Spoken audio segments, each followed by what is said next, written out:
High friends, welcome to my new blog day 2। तर आजच्या भागामध्ये लेखक काय सांगतात की जर योग्य दिशा आणि उद्देश जर आपल्या लाईफला नसेल तर आपल्याला एक प्रकारची पोकळी जाणवते आपल्या लाईफमध्ये आणि त्या पोकळीमुळे भीती, दुःख आणि मानसिक अस्थिरता निर्माण होते. ठीक आहे. आणि आपल्याला काय होते, अपयशाची भीती वाटते आणि दुसरे काय म्हणतील, आपण आपल्या स्वतःबद्दलही काय विचार करतो, ह्या गोष्टीवर जर आपण मात नाही केली, ठीक आहे, तर आपल्याला आपल्या स्वतःविषयीच शंका निर्माण होतात आणि अपूर्णतेची भावना आपल्या मनामध्ये येते.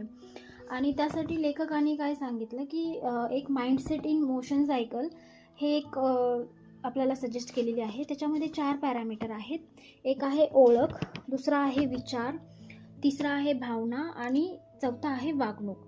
तर ओळख जी आहे, तर आपण आपल्या जीवनाचा नायक आहोत. तर चॅलेंजेस ॲक्सेप्ट करून आपण त्याच्यावरती ओव्हरकम करून आपण नायक बनलेलो असतो. ठीक आहे. आणि विचार काय असतं की सेकंड आहे विचार. तर आपले विचार हे आपल्या खऱ्या स्वरूपाला आकार देत असतात. ठीक आहे. भावना हे थर्ड आहे. तर आपल्या भावना आपल्या विचाराशी आणि शरीराशी जोडल्या गेलेल्या असतात. ओके. आणि वागणूक, जेव्हा आपण भौतिक जगामध्ये वावरत असतो तेव्हा आपला माइंडसेट आपल्या वागणुकीमधून व्यक्त होत असतो.